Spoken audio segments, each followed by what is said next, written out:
number 3, recommendation to approve the minutes of the regular redevelopment agency meeting of November the 8th, 2010. Any, okay, we have a motion. Can we get a second? Second. We have a motion and a second. Any further discussion? All in favor say aye. Aye.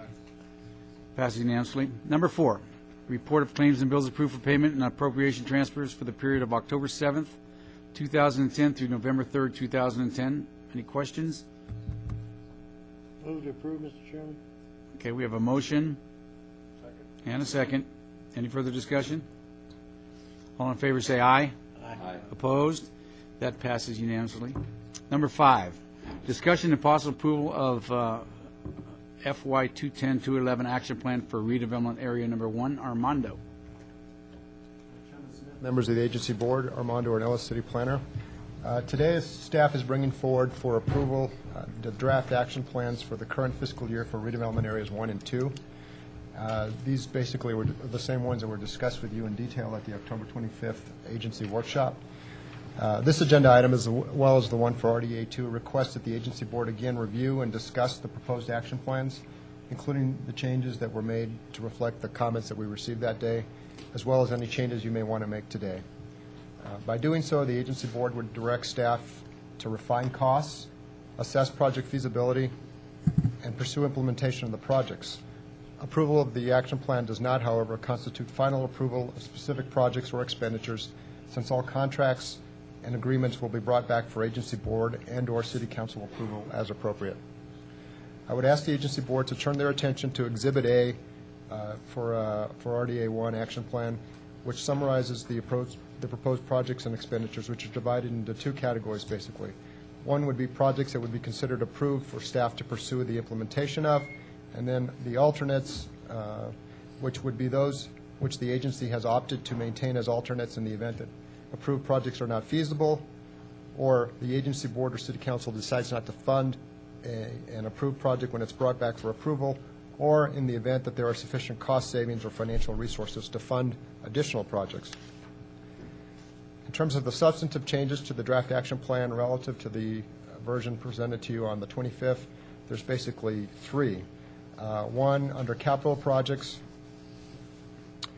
the Victorian Square Plaza Multipurpose Pavilion has been retitled Victorian Square Plaza Enhancements to include not only the proposed pavilion structure, but other modifications and enhancements to enhance the appeal, functionality, and programmability of Victorian Square as a special events venue. The proposed budget remains the same at $2.8 million. The item identified in the previous draft as branding, marketing, and additional special event support under non-capital expenditures is now simply additional special event support. The proposed budget has been increased from $250,000 to $300,000. Finally, the item previously identified as housing, mixed-use and/or mixed-income development under the development incentives heading has been simplified to development incentives to provide greater flexibility. The proposed amounts for that remain the same as on October 25th. In addition, staff is bringing forward for agency board consideration an option to assist the Sparks Heritage Museum with Phase 2 of its remodeling of its building. An agency contribution would help the museum to raise funds to replace the $140,000 grant the Nevada Commission of Cultural Affairs has awarded and then pooled for the project. Staff is suggesting that the agency board consider adding a contribution of $40,000 to either the approved or alternate categories of the action plan. This amount would provide the museum with a sizable part of the funds that they would need to complete sufficient work to make the museum space, including the second floor, usable. Ms. Anthea Humphreys of the museum is here if you have questions. As for resources, the estimated amounts remain the same as previously presented. Just as a quick refresher, there were 3 existing financial resources available to the agency and the city to fund the action plan. Those resources are as follows. The agency's projected RDA 1 ending fund balance for the current fiscal year, which is projected to be $2.1 million. The projected ending fund balance for the AB 205 room taxes, which is approximately $559,000. And then bond proceeds from the 2006-7 C-tax financing, of which there is approximately $1.84 million remaining. As previously discussed, and as will be on the City Council's agenda later today, the 4th potential resource is the proposed credit facility whereby the city would pledge the AB 205 room tax revenues for a new credit estimated to yield $1.8 million. If the city were to borrow against those revenues, an amount totaling approximately $6.2 million would be available for action plan expenditures. If only the projected ending fund balances and the C-Tax bond proceeds are available, then there would be approximately $4.4 million to fund the action plan. The total estimated cost of the approved projects and expenditures is just under $5 million. So basically what that means is that certainly if the credit facility is put into place, there is an amount in excess of the amount estimated for the approved projects. If that credit facility is not available, then we'd be approximately $600,000 short as of where we stand today. But again, what we're asking for is the go-ahead and work to refine cost estimates for all of these projects. So at the end of the day, if there isn't additional money available from the credit facility, we would basically work with the budget that's available. As noted earlier, all of these items in terms of any contracts or actual expenditures would have to come back to the agency board or city council for approval. So direction to go ahead to pursue these proposed projects. And that concludes my presentation. Armando, basically what happens if we give you direction to move forward with this, and then we figure out how much money we have, whether we bond or not. Then we can come back and we may have to tweak some of the projects up or down, and so we have money to do the things we want to do. Is that right? That's correct. For example, I'll point out as an example the neighborhood CIP. Basically, that's pretty flexible. If there's less money available, you could choose to adjust that, and certainly we could go out to bid with whatever money we had for improvements. In terms of the Victorian Square Plaza enhancements, we're going to look at a range of options in terms of the design of those improvements, and we'll be looking to get some input from any number of sources. Once we refine options and have cost estimates for it, that number could be significantly less than where we stand now, depending on what the agency board and city council's desire is in terms of that particular project. So that's how we're approaching this. Okay, so the two changes we made that were asked for last meeting was the Victorian Square Plaza enhancement, the wording on that, and the additional special events support. And the third one is the new addition of the museum, right? Well, there was a third one that had to do with simplifying the development incentives line item to make it more generic. Okay. And then the fourth is this idea of potentially making a contribution for the Sparks Heritage Museum Phase 2 remodel. And again, that's something that I think came to all of our attention here late. I think Ms. Anthea Humphreys is here from the museum, and I think she communicated to you what's going on there in terms of their funding for that remodel. If you have questions for her, she's available to answer them.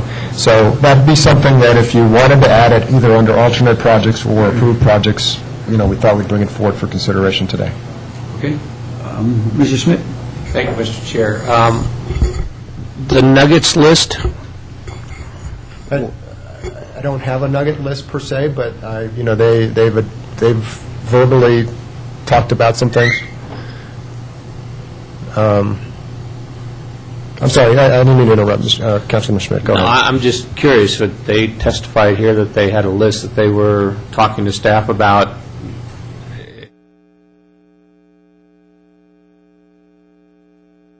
That could be, as depending on what's on the list. I mean, they talked about things like a mobile stage, which certainly was something we've already were looking at as part of the plaza enhancements. They talked about bleachers. They talked about acquiring, property, some things along those lines. As we look at the plaza enhancements, as we look at this additional special event support, potentially, there may be overlap there. I don't know yet. We can certainly, but they have not provided me a written list of what they would like to see considered today. Okay.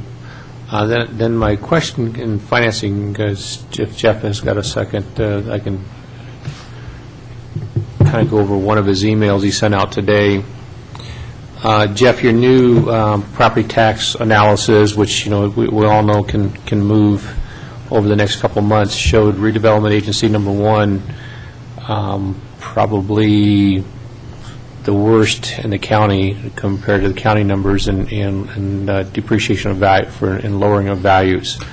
10.2%, if I'm correct on that, in that area. Yeah. What does that relate to in terms of dollars? We take, 'cause I don't think we had any abatement left over there in that area, did we? There's a little bit left, but it's really small, so it's Very, going to have very minor. Yeah, it's going to have a small impact. It should have about a $350,000 impact for fiscal 12. So, assuming everything goes well today, we can plan on at least $350,000 shortfall next year, considering the same budget. Well, assuming that the initial look plays out. Assuming that's Yes. it. I mean, they've been close. Yeah, there's still the appeal process to go through if that's. Appeals could make it even worse for us than. They could. Because people don't there's appeal, other- they would like to pay more in property taxes. The last that I saw, nobody appeals. I've and they never want- heard of that before. They want to pay more in property taxes. So, it could even get worse than $350,000. Okay, all right, thank you. Thank you, Mr. Chair. Okay, any more questions? Mr. Kerrigan? Thank you. I just wanted to reiterate what I said at our workshop, and that is, I think putting money into a structure that we can't move ties our hands on Victorian Square. And you mentioned it, Armando, when you said that the neighborhood CIP, we could adjust that by the unknown. In other words, we're not sure what the taxes are coming in. So I would rather see us pump up the neighborhood CIP and leave out the Victorian Square Plaza enhancements. I think that's going to be up to a developer on what they want to do on Victorian Square. I think we've done enough, and I think it's time now to start doing what redevelopment is supposed to do, and that is taking the money from redevelopment district and start fixing up the older parts of Sparks. So I'm still against that plaza enhancements. Thanks. And I didn't get anything on the Sparks Heritage Museum, except that it was on here. Was there an email sent or something? I thought I saw an email that would, I didn't get I've been one, copied so- on that was Okay, directed well, to the council. maybe I'm the only one on here, but I didn't get it because I had no clue what it I don't was. know that I got one either. until I Okay. saw it on there. Any more questions, comments? I'd like to ask Anthea a couple questions, if I could.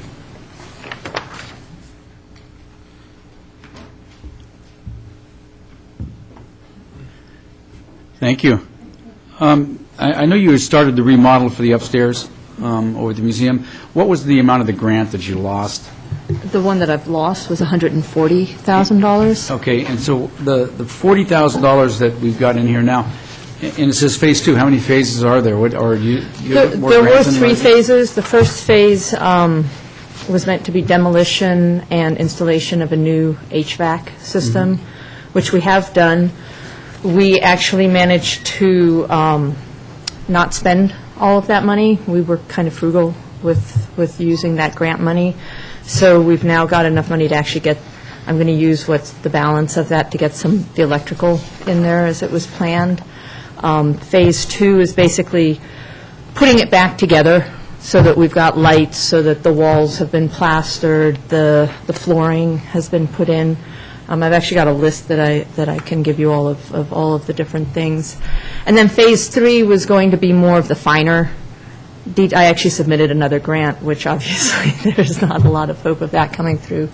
But more of the things like addressing the outside of the building, the exterior, because it's a nationally registered historic building. So we were going to try and paint it and put back some of the original awnings, and also just the finer details and things like a sprinkler system, which wasn't in Phase 2. I've got a list. I can actually list it all out. But it was more the additional things. Like Phase 2 was meant to just get us so that we could be up and running and start programming and have, cultural functions and a research area, and hopefully help attract some more tourists to Sparks. I mean, I don't see people coming to the museum simply like coming to Sparks just to see the museum, but I see us as being a way of keeping people in Sparks a little bit longer. Maybe they're here for a conference and say, oh, hey, have you, been down to the museum, and, trying to bring in some, with the different festivals and events and things So like the that. 40,000 will finish the top floor? It won't finish the top floor. But we'll be able to use it. Sorry. I do have a... It would give us something to work with, basically, because what I've been doing is looking at all of the different options, obviously with the contractor and everybody else. And there's things like, people estimate, and I've had several different people, that flooring, if we use oak flooring, which is tradition, it's a historic building, and that's what would have been in there, it's about $20,000. But if that's installed. But if we put laminate, we could do it for $10,000. And there's all of those sorts of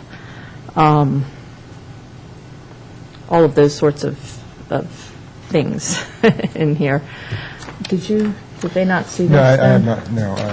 Anthea did Sorry, share I with me the list actually- today, but I thought she would present it if she chose to. I can run through sort of some of the things that are on here, but what it is there's flooring for $20,000, a partition door to the elevator area, which is for energy efficiency, because we just put in that new energy efficient air conditioning system, but it's all blowing out into the stairwell. And that's I've got $6,200. Repair and replaster the entire second floor is $6,500. Paint the interior is about $4,000 based on the square footage, because it's a really high ceiling. Insulation in the attic is $5,000, just over $5,000. The soffit, building a soffit, is estimated at I've got a total of about $77,000 worth of stuff that we really need to do, but depending on, how we do it, there's ways to cut corners. The soffit is for hiding that earthquake retrofit that, I don't know if I've got pictures here. So the money for the new air conditioning and everything you've done has already come from grants, or where did that money come from? We had $105,000 from the Commission of Cultural Affairs, and then another $8,000 came from the Ben Snow Foundation, and then we've had approximately, in total with, I'm looking at it, it's a revitalization project. It's not just about the upstairs. We're doing things downstairs and all throughout the museum in general. But in this last year, we've had about, so far, $29,000 in-kind contributions as well that have gone into that. So but $105,000 came from the Commission of Culture. Okay, and I don't mean to grill you on this. No, that's I know that fine. we pay your utilities now, and how long do we pay that? For 5 years, or is it going indefinitely? It's for 5 years. For 5 and years. that's part of the purpose of trying to do some of these remodels that we're doing, is basically trying to make the museum financially viable. Okay. Because we need to generate more interest and have added value for memberships, have more activities that we can charge for. That's sort of the direction that we're going in. So obviously, I was hoping that we would be up and running by March, April of Okay. this year, but, Okay, that's all I have. Any further questions from any? Mr. Schmidt? Thank you, Mr. Chair. I guess my concern comes just in procedural here. We had a presentation, sort of a presentation a month ago, that one of our big people down in the squares had some things that they wanted to be looking at the package, and, a month's gone by and we don't have anything there. Now we have something in front of the council that just came in, nobody was aware of until the packets came on out, and we're sitting here in the middle of a meeting discussing, well, we're going to do this, we're going to do that, we're going to do that. Are we playing fair here with everybody?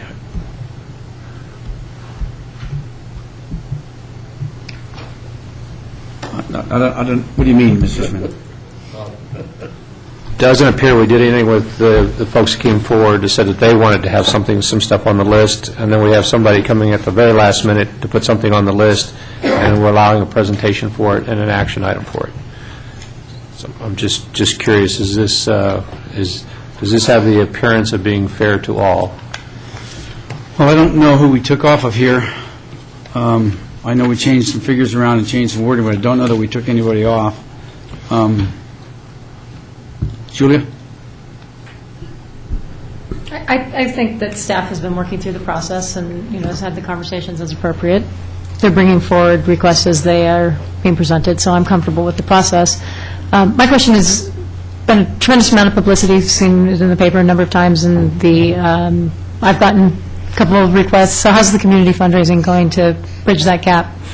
We haven't had any large donations. I've got a lot of people, making $25 donations for the Christmas fundraiser. I have had some people offer their time. I've got volunteers offering, labor and things like that. Materials, I haven't received that. I haven't received any yet, but I haven't knocked on all of the doors yet either, and I'm hoping to still maybe get more out of that. But generally speaking, money-wise, nobody's shown up with a big fat check. Okay. Thank you. Okay, any more comments, questions? Okay, well, we are looking to proceed with all of these items, and the funding amount may vary. We don't know exactly what's going to happen, so we need a motion to continue in this direction, or any motion that you feel like you should make. I'll make that motion. Okay. We have a motion Continue. to continue to proceed in this direction. Do we have a second? Second. Okay, we have a motion and a second. Is there any further discussion? I do think that the motion lacks some clarity around the museum piece specifically, because everything else is laid out either into an approved or an alternate. And so I'd like to put the museum on the alternate list based on the cost estimates that have come in for some of the other projects, and then approach it based on it if there's funding left over. Okay, I would agree with that. okay. So we've got the new motion. Any further discussion? I'd just like to see a more of a definitive list. Yeah, If you did I've get actually got 40 one here. I thought that it had I know. been forwarded to you all, sorry. And just, if you had that money, 40,000, what would it do? How would that benefit the museum? Just more direction for us. And I agree. I mean, I think that that's the process with every single item on this list, is that all we're doing is giving staff direction to pursue, making no promises on any of these projects, and coming back with more detailed information about, what could we get for the money that we're able to put there, what it would truly cost to do some of these plans. So I think that would be right in line with all the other projects that we're doing. Okay. Any further discussion? All in favor, say aye. Aye. Opposed? No. Okay, it passes 5-1. Moving on to number 6, discussion and possible approval of for year ending 2010-2011, action plan for redevelopment area number 2. Thank you, Chairman Schmidt. Once again, Armando Ornelas, City Planner. The draft action plan for Area 2 is organized in basically the same fashion with approved and alternate categories of projects and expenditures.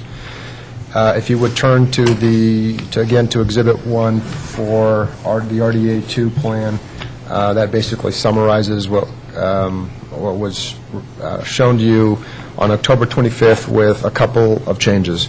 One, the Conductor Heights infrastructure improvements item has been dropped from the alternate projects list based on agency board comments to the effect that, to the extent we're going to work on infrastructure improvements, we should do so within the Audi Boulevard corridor.